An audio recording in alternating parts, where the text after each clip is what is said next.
సుగాలి ప్రీతి case మరోసారి రాష్ట్ర రాజకీయాల్లో చర్చనీయాంశంగా మారింది. డిప్యూటీ సీఎం పవన్ కళ్యాణ్పై సుగాలి ప్రీతి తల్లి సుగాలి పార్వతీదేవి గన్నవరం పోలీస్ స్టేషన్లో ఫిర్యాదు చేయడం ఇప్పుడు సంచలనంగా మారింది. తన కుమార్తె మరణాన్ని రాజకీయ ప్రయోజనాల కోసం వాడుకున్నారని, అధికారంలోకి వస్తే న్యాయం చేస్తానని ఇచ్చిన హామీని నిలబెట్టుకోలేదని ఆమె ఆరోపిస్తున్నారు. పవన్ కళ్యాణ్పై చీటింగ్, నమ్మక ద్రోహం సహా పలు కేసులు నమోదు చేయాలని ఫిర్యాదులో కోరారు.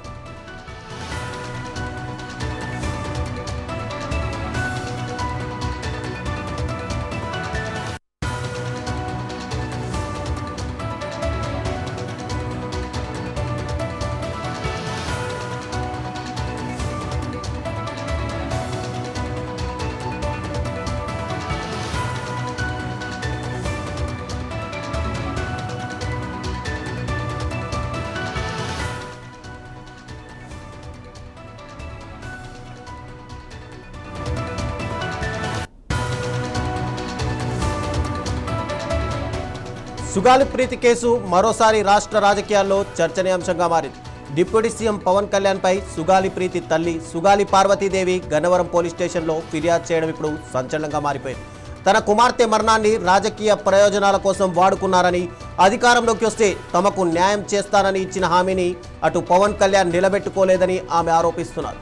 పవన్ కళ్యాణ్ పైన చీటింగ్, నమ్మక ద్రోహం సహా పలు కేసులు నమోదు చేయాలని ఫిర్యాదులో కోరారు.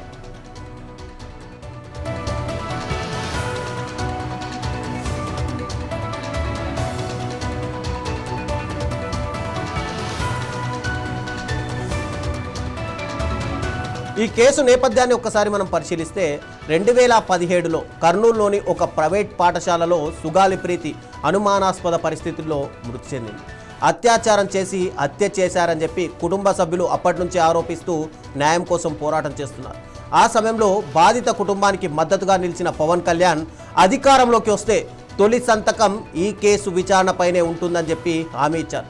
అయితే ఇప్పటికీ కూడా న్యాయం జరగలేదని చెబుతూ ఇప్పుడు నేరుగా పవన్ కళ్యాణ్ పైనే ఫిర్యాదు చేయడం ఇప్పుడు రాష్ట్ర వ్యాప్తంగా రాజకీయంగానూ అటు న్యాయపరంగా చర్చనీయాంశంగా మారింది. అయితే సుగాలి ప్రీతి తల్లి ఇచ్చిన ఫిర్యాదును పోలీసులు తీసుకోకపోవడం ఇప్పుడు మరింత చర్చనీయాంశంగా కనిపిస్తోంది.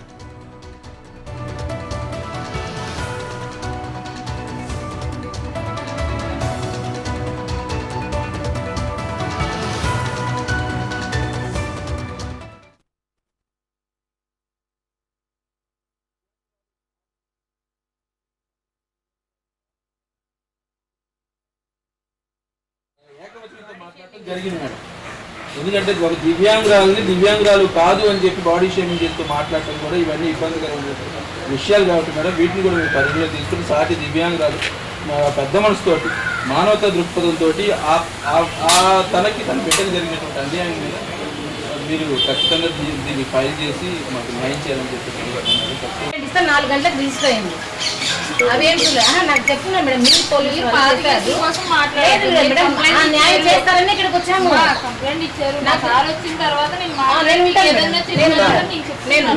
ఉంటాను మేడం. నాకు రిసీవ్ కాపీ ఇవ్వండి, నేను ఉంటాను. నాకు 0 FIR చదివిన తర్వాత మీకు రిసీవ్ కాపీ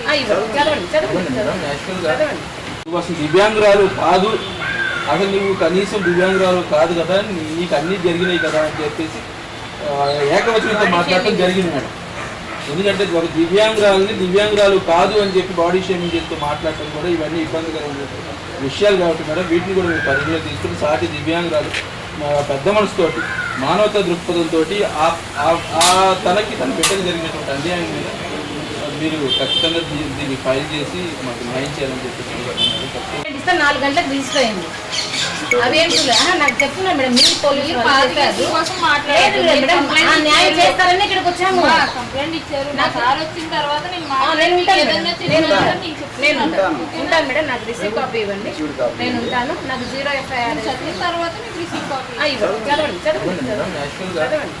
అసలు దివ్యాంగురాలు కాదు, అసలు నువ్వు కనీసం దివ్యాంగురాలు కాదు కదా, నీకు అన్నీ జరిగినాయి కదా అని చెప్పేసి ఏకవచనంతో మాట్లాడటం జరిగింది మేడం. గన్నవరం పోలీస్ స్టేషన్లో మరి నేను కంప్లైంట్ ఇవ్వడానికి వచ్చాను సార్. ఏమి కంప్లైంట్ అంటే ప్రజలకు మరి డిప్యూటీ సీఎం పవన్ కళ్యాణ్ గారికి అందరికీ తెలిసిన విషయమే. నా కూతురు సుగాలి ప్రీతి కేసులో ఇంతవరకు కూడా న్యాయం జరగలేదు. గత 9 సంవత్సరాలుగా నేను పోరాటం చేస్తూనే ఉన్నాను. మరి నా కూతురు విషయం రేప్ అండ్ మర్డర్ కేసులో ఇప్పటివరకు కూడా నిందితులకు శిక్ష పడలేదు. దానికోసమే నేను ఈ పోరాటం చేస్తూ ఉన్నాను. ఆ పోరాటంలో భాగంగానే మరి డిప్యూటీ సీఎం పవన్ కళ్యాణ్ గారు 2019 నుంచి 2024 కూడా మరి సపోర్ట్ చేస్తూ వచ్చారు. సుగాలి ప్రీతి కేసుకి న్యాయం చేస్తాం, సుగాలి ప్రీతి కేసు కోసమే నేను పార్టీ పెట్టాను అని చెప్పుకుంటూ వచ్చారు. మరి నేను నిన్న గన్నవరంలో మరి సుగాలి ప్రీతికి కేసుకి న్యాయం జరగాలని మరి ప్రశ్న యూట్యూబ్ ఛానల్ రావణ్ గారిని కలవడానికి వచ్చాను నిన్న గన్నవరానికి. ఆ గన్నవరానికి వస్తూ మరి నేను కొన్ని వీడియోస్ చూడడం జరిగింది. ఆ వీడియోస్లో మరి డిప్యూటీ సీఎం పవన్ కళ్యాణ్ గారు గెలవక ముందు చెప్పిన కొన్ని వీడియోస్, మరి గెలిచిన తర్వాత చెప్పిన కొన్ని వీడియోస్ నన్ను చాలా బాధ కలిగించే విధంగా ఉన్నాయి. ప్రజలకు కూడా చాలామంది వ్యూస్ చూశారు, లక్షల మంది చూశారు. మరి అందుకని నేను ఈరోజు కంప్లైంట్ ఇవ్వడానికి వచ్చాను. 2023లో 19 నుంచి 24 వరకు కూడా పవన్ కళ్యాణ్ గారు చాలా సభల్లో, చాలా స్పీచ్లలో మరి సుగాలి ప్రీతికి న్యాయం జరగాలి, మేము ఇచ్చిన పోస్ట్ మార్టం రిపోర్టు, మేము చూపించిన మరి హిస్టోపెథాలజీ రిపోర్టు, మరి సైటాలజీ రిపోర్టు, ఇవన్నీ చూసి కూడా రిపోర్టులలో చూసి అమ్మాయి మీద చాలా అఘాయిత్యం జరిగింది, అమ్మాయికి చాలా అన్యాయం జరిగింది. సుగాలి ప్రీతికి మరి ఇంత ఘోరమైన పరిస్థితి జరిగితే మరి న్యాయం చేయలేని సీఎం ఉంటే ఎంత, ఉండకుంటే ఎంత అనే కూడా చాలా సందర్భాల్లో సభల్లో చెప్పారు, వీడియోలో చెప్పారు.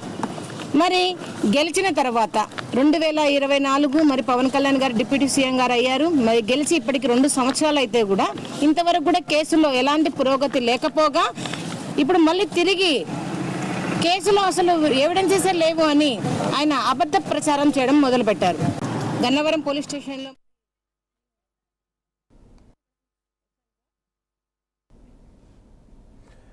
ఇక దీనిపై మరిన్ని వివరాలు మా ప్రతినిధి కృష్ణ అందిస్తారు ఫోన్లో. కృష్ణ, చెప్పండి. ఒకవైపు పవన్ కళ్యాణ్ పైనే కేసులు నమోదు చేయాలి అని చెప్పి సుగాలి ప్రీతి తల్లి సుగాలి పార్వతి పోలీస్ స్టేషన్కి వెళ్తే పోలీసులు కేసు నమోదు చేయకపోవడం దేనికి? అసలు ఏమనుకుంటున్నారు? అసలు దీంట్లో ఏమంటున్నారు? ముఖ్యంగా ఈ రోజు ఏదైతే కృష్ణా జిల్లా గన్నవరం పోలీస్ స్టేషన్ ఒక ఆసక్తికరమైన సంఘటన అయితే చోటు చేసుకుంది.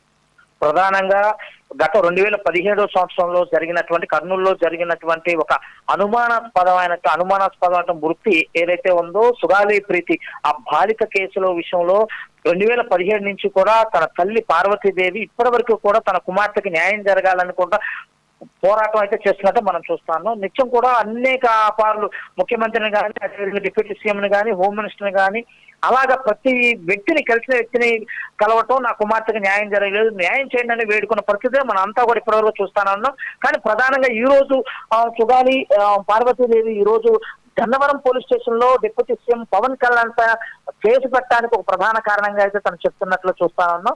ఏదైతే 2019 నుంచి 24 మధ్య కాలంలో ప్రతిరోజు కూడా నేను సుగాలి ప్రీతికి న్యాయం చేస్తాను అంటూ కూడా కుటుంబ సభ్యులను కలిసి వారిని ఓదార్చారు, వారిని పరామర్శించి నేను తప్పకుండా మన అధికారంలోకి వస్తే నేను ఫస్ట్ సంతకం ఈ యొక్క కేసు మీదే పెడతానని చెప్పేసి వాగ్దానం చేసి మాకు హామీ కూడా ఇచ్చారు.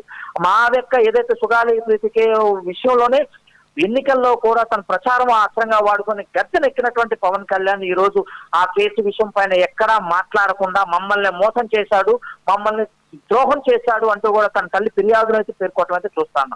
ముఖ్యంగా ఏదైతే ఆ సుగాలి పార్వతి ఈ రోజు చెబుతున్న మాటలు, పవన్ కళ్యాణ్ డిప్యూటీ సీఎం గా నాకు చేస్తాను, అన్ని ఏదైతే మా పాపకి పైన అఘాయిత్యం జరిగింది, రేప్ జరిగింది, అన్ని ఉన్నాయని 2019కి ముందు చెప్పిన వ్యక్తి ఇప్పుడు అధికారంలోకి వచ్చినాక అవేమీ లేవు, సాక్ష్యాలు లేవు, DNA రిపోర్ట్లు ఏం లేవు, ఎవరైతే చేశారో వాళ్ళు ఎవరు లేరని నేను చెప్పడం చూసుకున్నట్లయితే నిజంగా నన్ను మోసం చేశాడు, దుర్మార్గంగా నన్ను ఇచ్చేశాడు అని చెప్పేసి ఈ నేపథ్యంలోనే ఒక కేసు అయితే కంప్లైంట్ ఇవ్వటం చూస్తాను. ఈ నేపథ్యంలో పోలీసులు కూడా సుగాలి పార్వతితో మాట్లాడటము, ఆ యొక్క కంప్లైంట్ కూడా తీసుకోవటం అయితే జరిగింది. కానీ కేసును అయితే FIR అయితే నమోదు చేయలేదని చెప్పేసి కూడా పార్వతి చెప్తున్న పరిస్థితి కనిపిస్తుంది. రండి, అంటే గతంలో పవన్ కళ్యాణ్ హామీలు ఇచ్చి ఇప్పటి వరకు కూడా దానికి సంబంధించి అంటే సుగాలి ప్రీతి తల్లిని కలిసే ప్రయత్నం ఏమైనా చేశారా, లేదంటే ఆవిడ కూడా పవన్ కళ్యాణ్ కలిసే ప్రయత్నం ఏమైనా చేశారా? దీనిపైన పవన్ కళ్యాణ్ ఎప్పుడైనా స్పందించారా? అసలు చాలా సార్లు పవన్ కళ్యాణ్ ని కలిసే విధంగా కలవటానికి తన ప్రయత్నాలు అయితే చేసింది.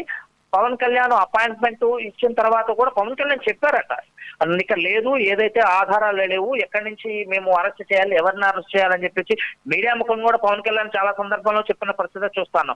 ఈ నేపథ్యంలో తను కూడా మీడియా ముఖంగా వచ్చి పవన్ కళ్యాణ్ కి తను జరిగిన అన్యాయం పైన పవన్ కళ్యాణ్ గతంలో ఇచ్చిన వాగ్దానాలు ఏంటి, హామీలు ఏంటని కూడా గుర్తు చేస్తూ కూడా తను లేఖలు కూడా రాసిన సందర్భాలు ఉన్నాయి. కానీ ఎప్పుడైతే తను లేఖలు రాసినప్పుడు కానీ గుర్తు చేసిన సందర్భంలో ఒక్కసారిగా జన సైనికులంతా కూడా తన పైన దాడి చేయటము, వ్యక్తిగతంగా తన పైనటువంటి దోషణలు చేయటము, అంటే అనేక రకాలుగా జన సైనికులతో పవన్ కళ్యాణ్ చేయించాడు అంటూ కూడా ఈ రోజు అయితే ఆరోపణ పరిస్థితి అయితే కనిపిస్తుంది. ఓవరాల్ గా చూసుకుంటే పవన్ కళ్యాణ్ అనే వ్యక్తి నన్ను మోసం చేసి నన్ను తప్పుదారు పట్టించి ఎన్నికల్లో దాని ఏదైతే నా కుమార్తె యొక్క మరణాన్ని కూడా ఎన్నికల్లో వాడుకున్నాడు అని చెప్పేసి ప్రధానంగా ఈ రోజు కేసులో అయితే పొందుపరిచినట్టు కనిపిస్తుంది. ఇక మరోవైపు తను ఇందాక మాట్లాడుతూ ప్రెస్ మీట్లో డైరెక్ట్గా నేను ప్రశ్నారావణ్ణి కలవడానికి వెళ్ళాను, అక్కడ అతనికి పూర్తిగా డీటెయిల్స్ చెప్పే ప్రయత్నాలు చేశాను అని చెప్పింది. ఇక్కడ ప్రశ్నారావణ్ పైన కేసులు నమోదవుతున్నాయి కాబట్టి దాంట్లో భాగంగానే పవన్ కళ్యాణ్ పైన కేసు నమోదు చేయాలని ఏమైనా ప్రయత్నించినట్టుగా కనిపిస్తుందా? అంటే మనకి ఇక్కడ ఒకటి అర్థం చేసుకోవచ్చు, ఏదైతే ఈ రోజు సుగాలి పార్వతి బేసిక్ గా వారిది కర్నూలు జిల్లా, కర్నూలులో ఉన్నటువంటి వ్యక్తి ఇక్కడికి రావడానికి కారణము ఏదైతే ప్రశ్నారావణ్ణి నిన్న పోలీసులు ఇక్కడ తీసుకురావడం, గన్నవరం పోలీస్ స్టేషన్ తీసుకురావడం విషయం తెలుసుకొని తనని కలవాలని చెప్పేసి వచ్చానని కూడా తను చెప్తున్న విషయం అయితే మనం చూస్తాను. ఈ నేపథ్యంలోనే ఏదైతే గతంలో పవన్ కళ్యాణ్ చేసిన వ్యాఖ్యలకి రావణ్ చేసిన వ్యాఖ్యలను కూడా ఆమె ఈ సందర్భంగా అయితే మనకి గుర్తు చేసిన పరిస్థితులు చేశారు. రావణ్ చేసిన ప్రసంగానికి పవన్ కళ్యాణ్ గతంలో ఎన్నికలు అధికారంలోకి రాకముందు చేసిన ప్రసంగాలు కూడా ఒకేలా ఉన్నాయి. కానీ ఇక్కడ రావణ్కి మాత్రము ఇటువంటి శిక్ష వేశారు, పవన్ కళ్యాణ్కి ఎందుకు శిక్ష వేయలేదు? పవన్ కళ్యాణ్ కూడా ఇదే వ్యాఖ్యలు చేశాడు కదా, ఇంతకన్నా ఎక్కువ వ్యాఖ్యలే చేశాడు, ఇంకా చెప్పు తీసుకొని కొడతానన్నాడు కదా. ఆ వ్యాఖ్యలని నేపథ్యంలో ఈ వ్యాఖ్యలకి రావణ్ మాట్లాడిన వ్యాఖ్యలను కూడా కంపేర్ చేస్తూ కూడా తను కంప్లైంట్ లో అయితే ఇచ్చినట్లయితే చూస్తానా ఉన్నాం. ఓవరాల్ గా పవన్ కళ్యాణ్ పైన కేసు నమోదు చేస్తారు లేదని చాలా ఆసక్తికరంగా అయితే మనము ఈ యొక్క సన్నివేశాన్ని చూడొచ్చు. Thank you Krishna.